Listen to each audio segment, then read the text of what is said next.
I'm very pleased to have my next guest, who showed up a little late last week. I got to make fun of him with his brother, Irad Ortiz. How are you, buddy? Good, good. You doing all right? Yes. You rested from the big basketball game last week? I tried to make it.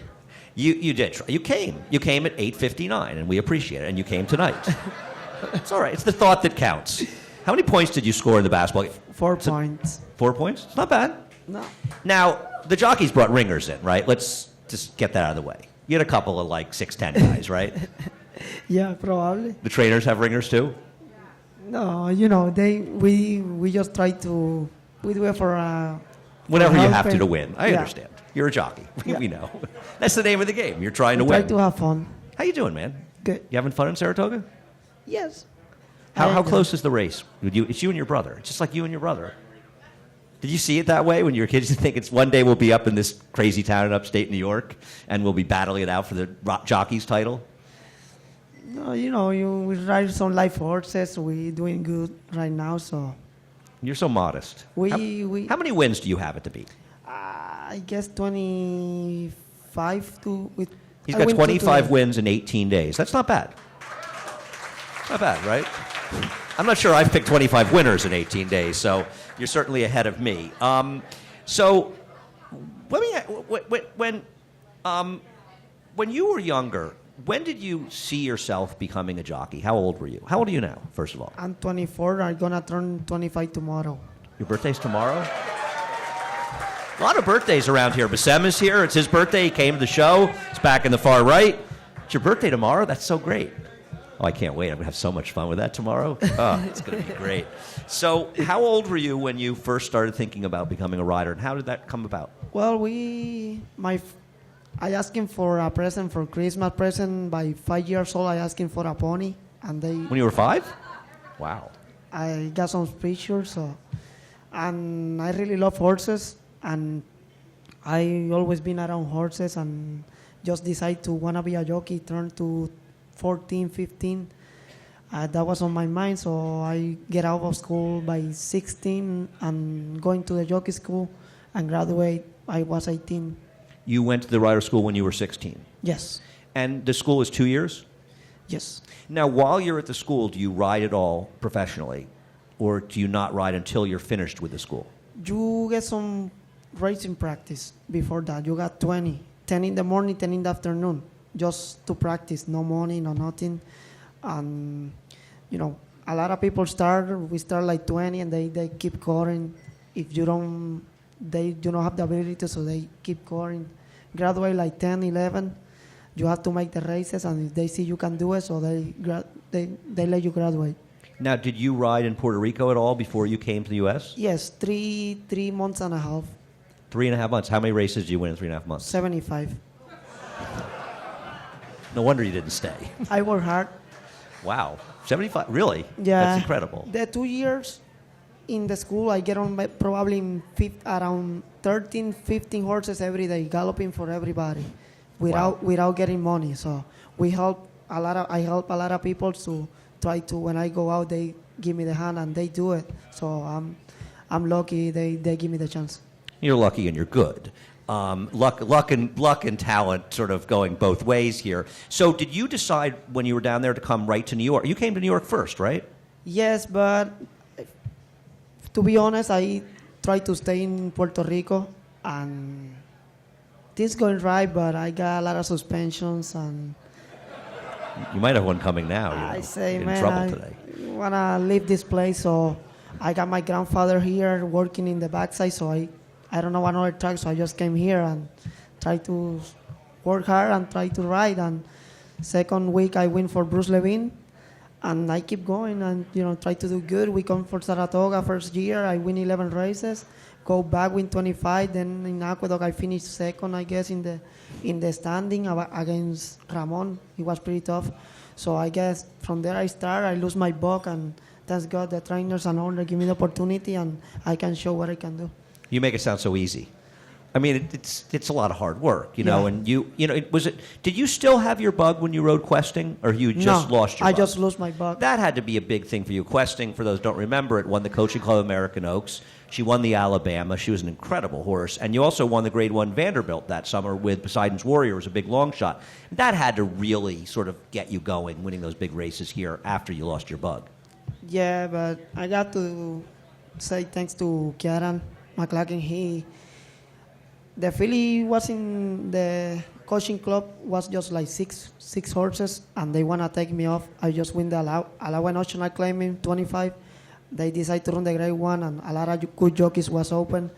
So what's the possibility that I can not ride her? And he said, no, you stay with her, and we're going to talk to the owners, and he let me on. He was the first one to give me the real opportunity in a good horse.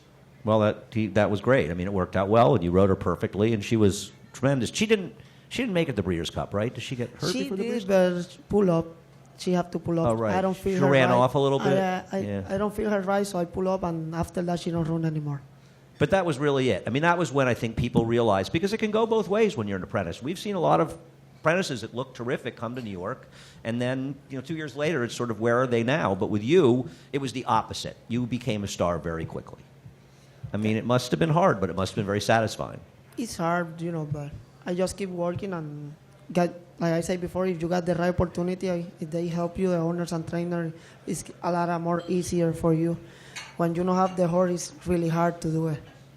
Oh, of course. I mean, you're only going to be as good as the horses you're riding. When you first came to New York, it must have been a little intimidating. I mean, you go into a room, Ramon Dominguez is there, and John Velasquez, and Javier Castellano, and that's just to name a few. Were you kind of intimidating when you first got here and saw those guys? I don't really see it that way. I just see I'm riding against the best riders I probably ever seen, against my idols. I look Johnny a lot, I look Ramon, I look all of them. And start riding with them was very good because I learned a lot from them. I just try to listen the more I can and try to do good like them. Did any of them help you? Did they help you at all, or is it just so much competition? They always give me tips. They always told me if I do something wrong, they told me right away, so I can do the right thing. And still doing it. I still listen to them when they told me something. So every day I learn something new. I'm not perfect. I can do some mistakes too, and I still doing it. Sometimes I do some mistake, and you're gonna do it. And I try to don't do it again and learn from that. How do you prepare? Do you read the racing forum and try to figure out the races? Do you work at all with your brother, or do you guys go your separate ways? No, separate. When I go to bed at night, I got my iPad and I handicap all the races for the next day. Do you watch the horses if you're riding a horse you've never ridden before to try to figure out their tendencies? The most of the time, I go first to when he broke his maiden or the last race that he won. If he won last time or the 3 races before, I try to watch that race and see what the horse do. Probably he like it, the way that jockey rode it that day. So I can see something that probably he was in inside, probably he was in outside, probably he don't like to be in inside. Then I watch the other replay when he get beat and what happened that day. I see probably the horse like to something special, so I try to do it that way because that's the way he win. So I wanna. Makes sense to me. Yeah. Sounds like a good strategy. I gotta start thinking more about that. Now, when you're in a race and you've got a plan, you also have to have a plan B and even a plan C sometimes, right? You have a plan, but when the doors open, it's all bets are off. Different. It's all different, and you have to go for it, even if you don't go for your plan. So you have to just do it in the moment. And sometimes you get in a situation which seems impossible. Do you think, I'll take a shot and try to do something? Hopefully it works out. Otherwise, I've got no chance. That's right. Sometimes don't work out the way you think gonna work. Very often, at least for me. I can't speak for you. So Duder, you rode Duder today, first-time starter for Chad Brown. Same connections as Lady Eli, actually. Yeah. I was watching the race on the inside, on the infield, actually, and I was right there as you were coming through on the inside. It was pretty cool. Yeah, you was there. I see you. Those owners. You saw me? Yeah. Really? You didn't stop. You didn't say hi. You could have stopped, and they wouldn't have. Right? Saul wouldn't have minded, right? So that was Andy. So I ride a lot for them. He helped me a lot. Chad too. He helped me and the owners. He's a big supporter of yours. Yeah. So I ride him first time out, and she was good. She did it the right way. Looked like she need a target in front of her. And I pursued him out and tried to go off the bed and start back him up. So I tried to go in and get in the attention to see the other horse and work out good. It's tough sometimes to go inside horses like that. A lot of horses won't want to do it. Yeah, that's right. The most of the time it's hard to do it, but she do it. So you ride Lady Eli for them? Yes. That must be great, right? How great is Lady Eli? That's a very nice feeling. It must be really special to ride a horse in a situation like that and get a chance to ride her. Yes, it is, because not too many horses come back from the injury and still give you all the talent, how I told you, everything she do before, she do it now after the injury. It's really hard come from laminitis and give you the 100% like she do it. It's almost remarkable. She seems to be better than ever now. She really does. I mean, her Diana was great. She's pretty good, but before that she was. Yeah, she was pretty good. The horses she's running against are pretty good too.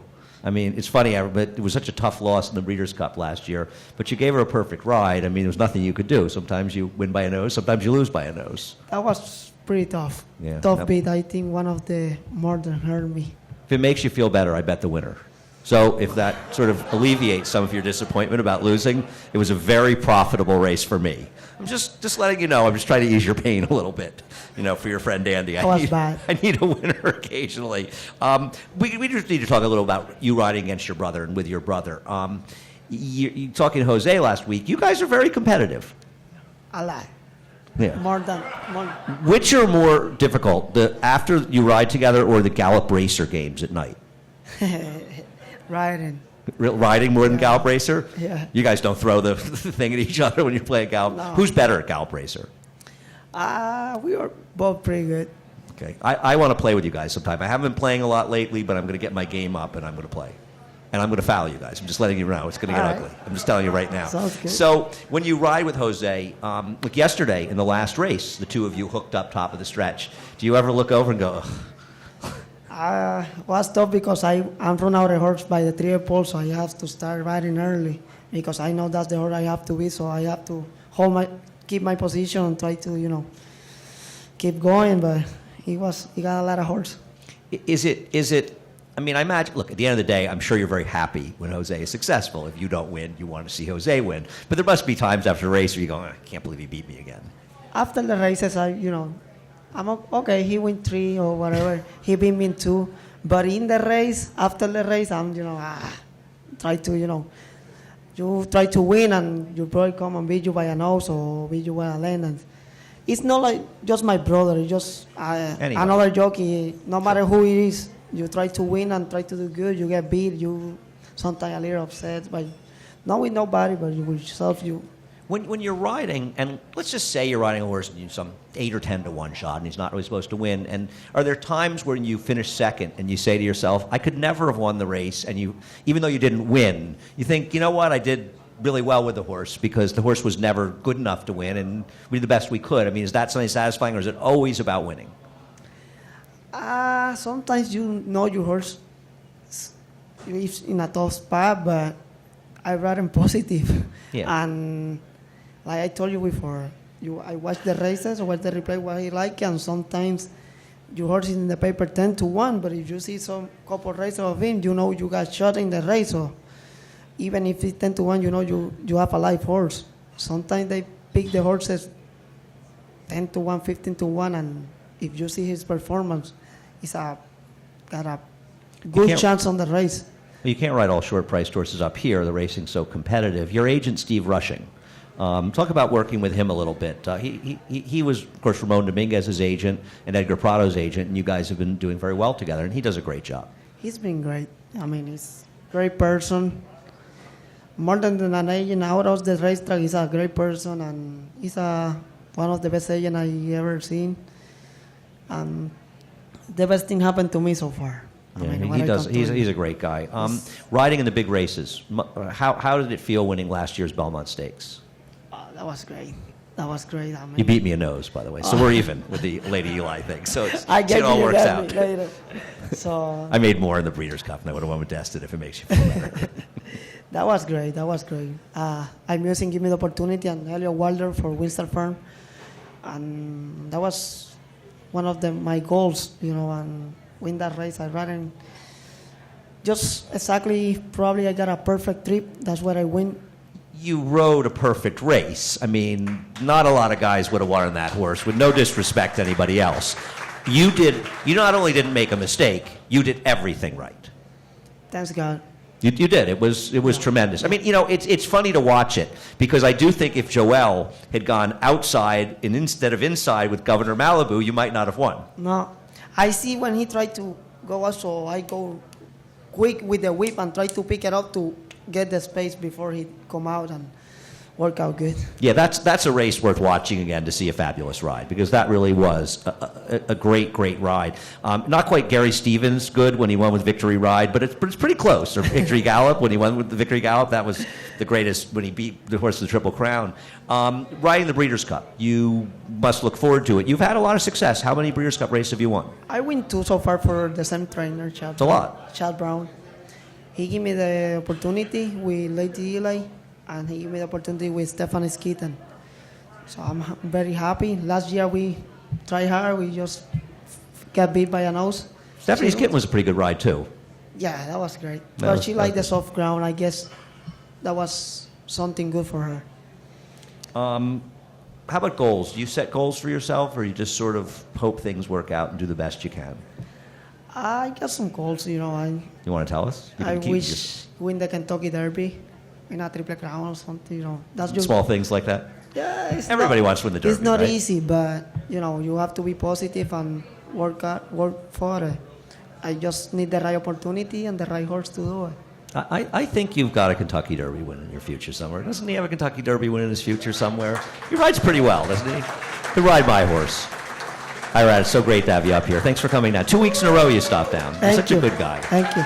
Anytime. Good luck the rest of the meet. Thank really. you. Thank you. Really. I root for you and your brother, and I hope things work out for the both of you. Stay with us. We come right back. At the Post Live is brought to you by Belmont Child Care Association. Support the BCCA.